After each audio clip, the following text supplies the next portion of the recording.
इतिहास का एक ऐसा अभागा व्यक्ति जिसे अपनी पत्नी और नवजात बेटी की हत्या के आरोप में फांसी की सजा दी गई थी, लेकिन बाद में पता चला था कि वो बेगुनाह था और हत्या किसी और ने की थी।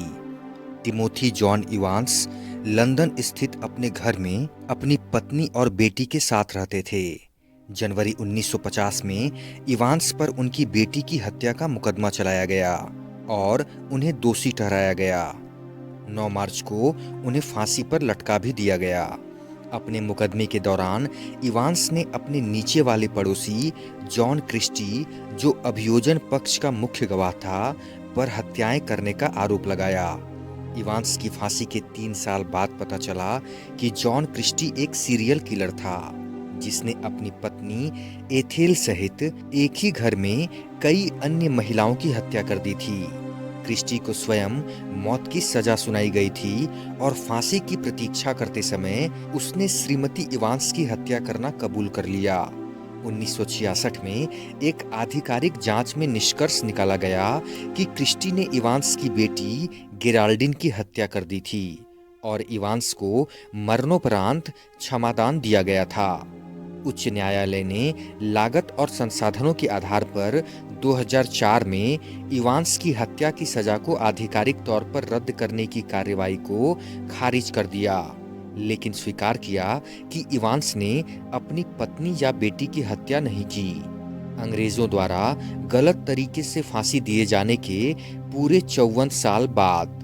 दोस्तों, आज की वीडियो में आप ऐसे ही रहस्यमय और अद्भुत घटनाओं तथा फैक्ट्स के बारे में जानेंगे, तो वीडियो के अंत तक जरूर बने रहें दोस्तों। नंबर 2, इराक का कब्रिस्तान वादी अल सलाम दुनिया का सबसे बड़ा कब्रिस्तान है। नजफ में स्थित ये कब्रिस्तान पीस वैली के नाम से फेमस है और ये लगभग 2400 एकड़ में फैला है। बढ़ते आतंकी हमलों के कारण हालात ऐसे हो गए थे कि यहाँ रोजाना करीब 200 लोगों को दफनाया जा रहा था। इराकी मीडिया रिपोर्ट्स के मुताबिक इस कब्रिस्तान में अभी तक 50 लाख से अधिक शिया मुस्लिमों को दफन किया जा चुका है। नंबर 3, ऊंची इमारतों और चहल पहल वाले बीजिंग शहर के नीचे एक और दुनिया बसती है, एक पूरा शहर जिसका नाम है दिक्सिया चेंग। चीनी भाषा में इसका अर्थ है काल कोठरी।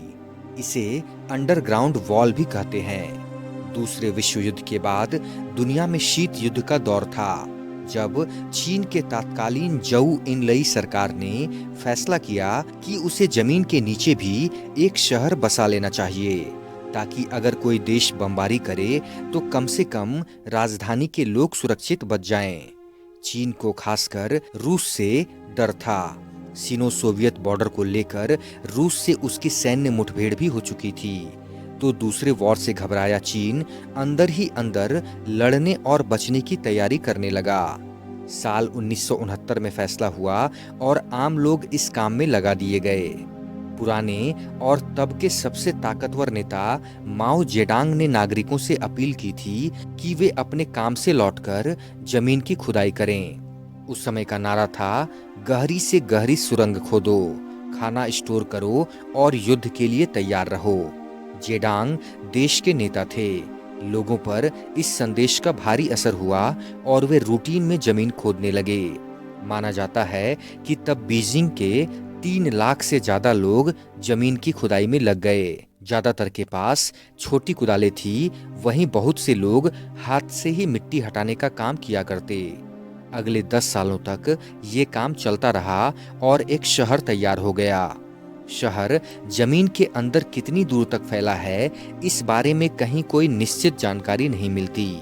चीन की कई वेबसाइट्स दावा करती हैं कि शहर बीजिंग से भी ज्यादा लंबाई चौड़ाई में पसरा हुआ है।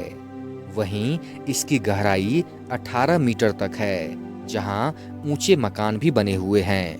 नंबर 4, 2050 तक कुल मछलियों के वजन से भी महासागरों में मौजूद प्लास्टिक की मात्रा ज्यादा होगी। यह जानकारी एनवायरनमेंटल इन्वेस्टिगेशन एजेंसी यूके द्वारा जारी नई report connecting the dots plastic pollution and the planetary emergency में सामने आई है, जिसके अनुसार बढ़ता प्लास्टिक पृथ्वी और उस पर रहने वाले जीवों के लिए बड़ा खतरा है।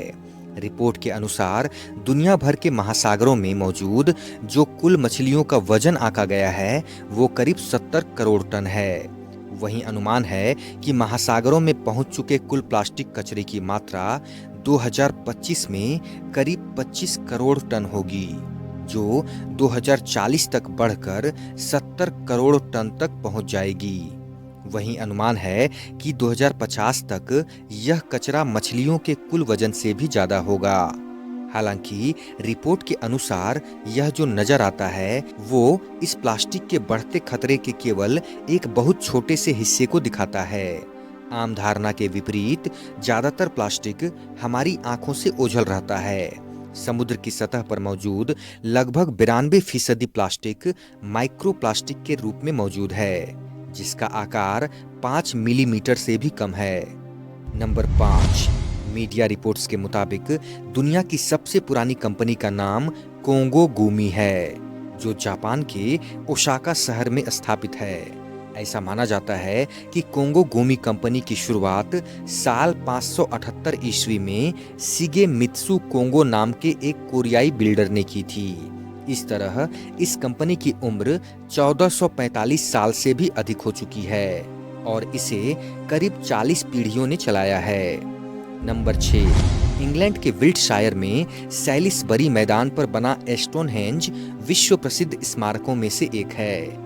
कुछ लोगों का मानना है कि इसे मृतकों की याद में बनाया गया है और कुछ मानते हैं कि इसे सूर्य और चंद्रमा की चाल के अनुसार बनाया गया है। यह सरसेन, ट्रिलिथॉन और ब्लू स्टोन पत्थरों से 5000 से 4200 साल पहले कई चरणों में बनाया गया था। अल्टर स्टोन स्टोनहेंज की सबसे रहस्यमयी चट्टानों में से एक है और इसे आमतौर पर ब्लू स्टोन में गिना जाता है। स्टोनहेंज के बीचों बीच सपाट पड़ा हुआ 6 टन का 5 मीटर लंबा आयताकार अल्टर स्टोन एक ग्रे हरा बलुआ पत्थर है, जो अन्य ब्लू स्टोन से कहीं बड़ा और अपनी संरचना में अलग है। नई रिसर्च में पता चला है कि अल्टर स्टोन उत्तर पूर्व स्कॉटलैंड से यहाँ 700 किलोमीटर दूर लाया गया था। पहिए का आविष्कार होने से पहले इस पत्थर को इतनी दूर कैसे लाया गया होगा, यह समझ पाना मुश्किल है। स्टोनहेंज के कई बड़े पत्थर काफी दूर से आए हैं, लेकिन पहिए के बिना 30 टन का पत्थर ढोना आसान काम नहीं था। अन्य पत्थर 1 से 3 टन वजनी हैं और 2.5 मीटर तक ऊंचे हैं। जमीन से परिवहन के लिए जंगल बाधाओं में से एक थे। समुद्र से यात्रा करना भी उतना ही कठिन था। ऐसे में यह पता लगाना मुश्किल है कि यह पत्थर कैसे इतनी दूर आया और इसे क्यों लाया गया। दोस्तों, आशा करता हूँ कि आज की वीडियो आपको अच्छी लगी होगी।